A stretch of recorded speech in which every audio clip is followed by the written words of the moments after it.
नमस्कार, एक बार फिर से आप सभी का बहुत बहुत स्वागत है आपके YouTube चैनल पे। आज मैं फिर से आप सभी को क्लास 10 सोशल साइंस के जियोग्राफी का जो फर्स्ट चैप्टर है जिसका नाम है संसाधन एवं विकास, इसके इंपोर्टेंट एमसीक्यू के बारे में बताने वाले हैं। तो सबसे पहले बता दूं, इसके नोट्स जो हैं वो ऑलरेडी हो चुके हैं। तो आइए हम शुरुआत करते हैं इसके इंपोर्टेंट एमसीक्यू का। सबसे पहला प्रश्न हमारा कहता है, निम्नलिखित में से कौन सा संसाधन प्राकृतिक संसाधन है। प्राकृतिक संसाधन आपको पता है कि क्या होता है।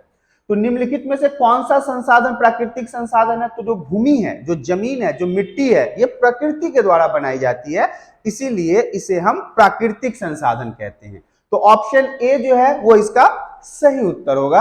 अगला प्रश्न हमारा कहता है, किसने कहा संसाधन होते नहीं बनते हैं। मतलब किस महापुरुष के द्वारा ये बातें कही गई थी कि संसाधन होते नहीं बनते हैं, इनका निर्माण होता है। तो ये कहा था जिम्मरमैन ने। ऑप्शन ए जो है इसका सही उत्तर है।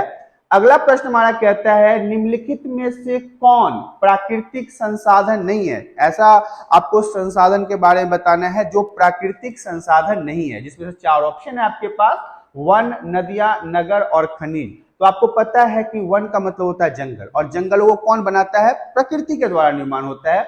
नदियां भी जो है वो प्रकृति के द्वारा बनाई जाती है। लेकिन अगर ऑप्शन सी की बात कर ले, नगर की बात कर ले, तो ये हम इंसानों के द्वारा बनाया जाता है। किसी भी शहर का निर्माण हम आम इंसानों के द्वारा किया जाता है। तो ऑप्शन सी जो है इसका सही उत्तर। अगला प्रश्न हमारा कहता है, सौर ऊर्जा निम्नलिखित में से कौन सा संसाधन है। सौर ऊर्जा को हम किस संसाधन में रखते हैं। तो सौर ऊर्जा को हम नवीकरणीय संसाधन में रखते हैं। ये नवीकरणीय संसाधन होता है। आपको पता है कि नवीकरणीय संसाधन किसे कहते हैं, अनवीकरणीय संसाधन किसे कहते हैं। यदि आपने नवीकरणीय और अनवीकरणीय को नहीं पढ़ा तो इस चैप्टर के जो नोट्स के बारे में मैंने बताया है, उस नोट्स को आपको देखना जरूरी है। वो नोट्स में आपको पूरे चैप्टर का डिटेल्स दिया गया है। तो ऑप्शन बी जो है इसका सही उत्तर है। सौर ऊर्जा कौन सा संसाधन है, नवीकरणीय संसाधन है। अगला प्रश्न हमारा कहता है, कौन सा ऊर्जा स्रोत अनवीकरणीय है। कौन सा ऐसा ऊर्जा है जो अनवीकरणीय है। तो वहां पे आपको बताना पड़ेगा कि कोयला जो है, जो कोयला है वो अनवीकरणीय संसाधन में आता है। मतलब इसका निर्माण होने में बहुत लंबा समय लगता है।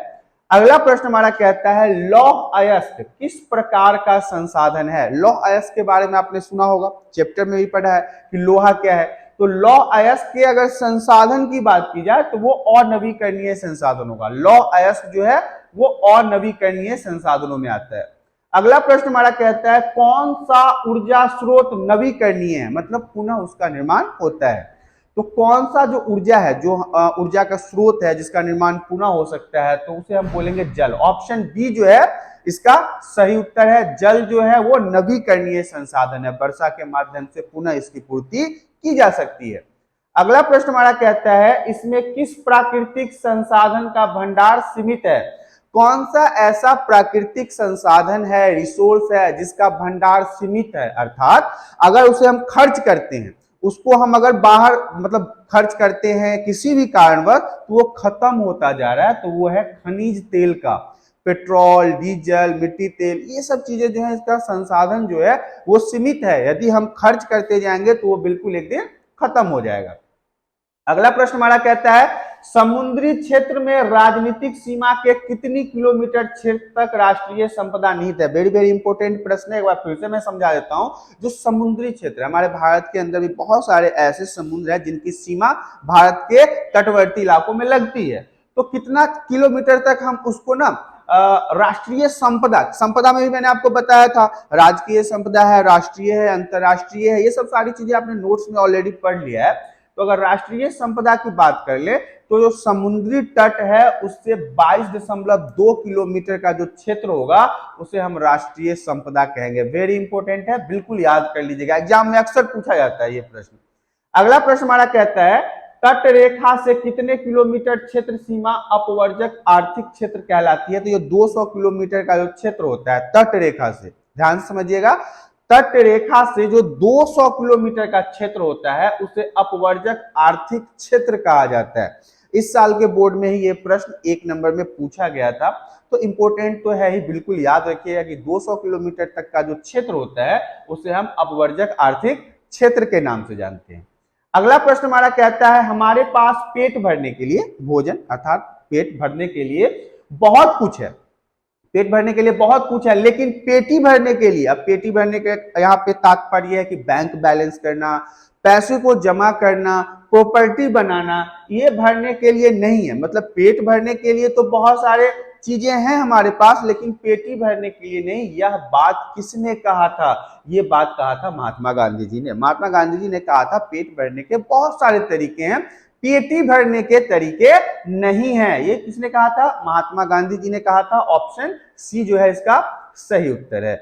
अगला प्रश्न हमारा कहता है डाकुओं की अर्थव्यवस्था का संबंध किससे है? डाकुओं का अर्थव्यवस्था का संबंध किससे है? तो देखिए ऑप्शन बी जो है संसाधनों के अनियोजित विदोहन से। अब इसको समझिए क्या है। हमारे आसपास में अलग अलग प्रकार के संसाधन हैं। अब इन संसाधनों का अनियोजित विदोहन कहने का मतलब है कि कुछ लोग इसका बहुत ज्यादा नुकसान करते हैं। जो ज्यादा पैसे वाले लोग हैं वो संसाधनों को अधिक बर्बाद करते हैं। तो यही है संसाधनों का अनियोजित विदोहन। इसे ही हम डाकुओं की अर्थव्यवस्था की श्रेणी में रखते हैं।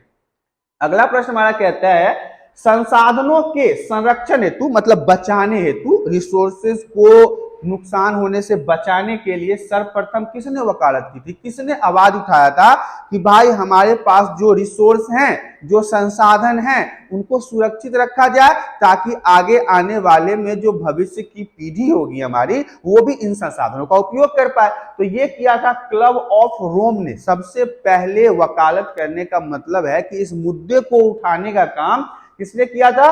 क्लब ऑफ रोम ने। किसके लिए? संसाधनों के संरक्षण मतलब रिसोर्सेज को बचाने के लिए। अगला प्रश्न हमारा कहता है प्राकृतिक संसाधन के संरक्षण हेतु अफ्रीकी कन्वेंशन किस वर्ष हुआ? 1968 में हुआ। वेरी वेरी इंपॉर्टेंट, बहुत ही महत्वपूर्ण प्रश्न है। प्राकृतिक संसाधनों के संरक्षण हेतु अफ्रीका में जो कन्वेंशन हुआ था वो किस वर्ष हुआ था? 1968। हालांकि अगला प्रश्न हम देखते हैं प्राकृतिक संसाधनों के संरक्षण 1968 ईस्वी में कौन सा कन्वेंशन हुआ था? तो अफ्रीकी कन्वेंशन हुआ था। जो अफ्रीका में प्राकृतिक संसाधन के संरक्षण हेतु बातें हुई थी उसे हम अफ्रीकी कन्वेंशन के नाम से भी जानते हैं। ऑप्शन ए जो है इसका सही उत्तर है। अगला प्रश्न हमारा कहता है विश्व पर्यावरण दिवस किस तिथि को मनाया जाता है? 5 जून। ऑप्शन सी जो है इसका सही उत्तर है। विश्व पर्यावरण दिवस जो है वो 5 जून को मनाया जाता है। अगला प्रश्न हमारा कहता है प्रथम पृथ्वी सम्मेलन 1992 किस देश में आयोजित किया गया था? ब्राजील में किया गया था। ब्राजील में प्रथम पृथ्वी सम्मेलन 1992 में आयोजित किया गया था। ऑप्शन ए जो है इसका सही उत्तर है।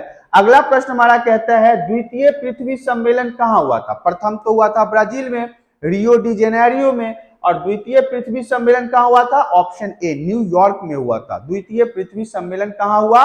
न्यूयॉर्क में हुआ था। ऑप्शन ए जो है इसका सही उत्तर है। अगला प्रश्न हमारा कहता है क्योटो सम्मेलन किस देश में आयोजित किया गया था? तो क्योटो सम्मेलन जो है वो जापान में आयोजित किया गया था। जापान भी एक देश है, आपने नाम सुना होगा, भारत का बहुत ही अच्छा मित्र देश में आता है। तो क्योटो सम्मेलन की अगर बात की जाए तो आपको जगह में बताना है। ऑप्शन सी जो है वो Japan. Japan is the right answer. यहाँ पे ये पहले चैप्टर का जितना भी इंपॉर्टेंट एमसीक्यू था वो समाप्त हो गया है। आशा करता हूँ सारे एमसीक्यू आपको समझ में आए होंगे। अगर नहीं समझ में आया तो आप कमेंट करके बता सकते हैं, हम आपके दिए गए जानकारी के हिसाब से आगे और बेहतर वीडियो बनाने की कोशिश करेंगे। अब इतना ही, धन्यवाद।